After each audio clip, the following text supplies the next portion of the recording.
লিখবো তবে? সে বলল, সত্যি লিখবি? বেশ, তাহলে মস্ত করে লিখতে হবে, মনে থাকবে?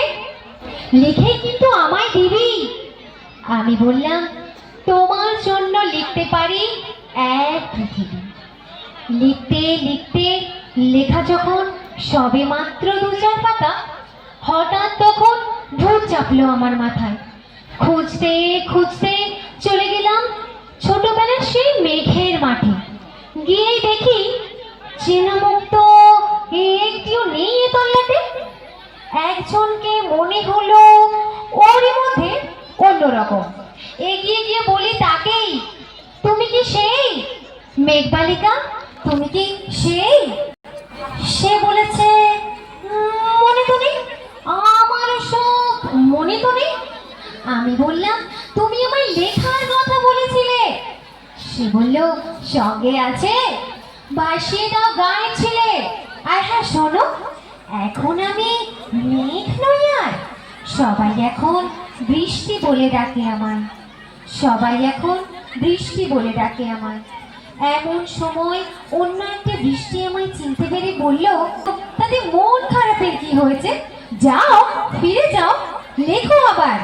এখন পুরো বর্ষা চলছে, তাই আমরা সবাই এখন নানান দেশে ভীষণ ব্যস্ত।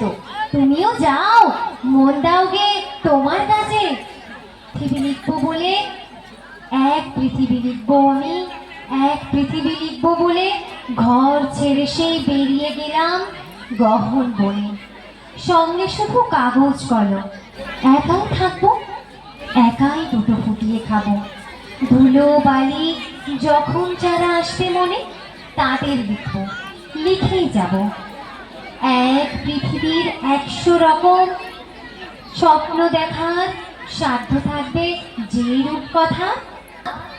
যখন আমার লেখার হাত অসাড় হলো, মনে পড়লো সাল কি তারিখ, বছর কি মাস, সেসব হিসেব আর রাখিনি।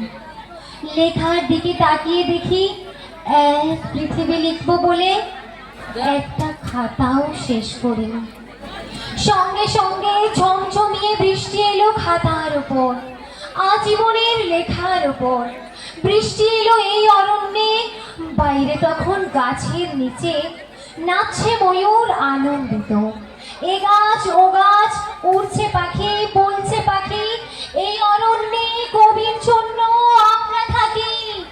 বলছে ওরা কবির জন্য আমরা কোথাও, আমরা কোথাও, আমরা কোথাও হার মানিনি।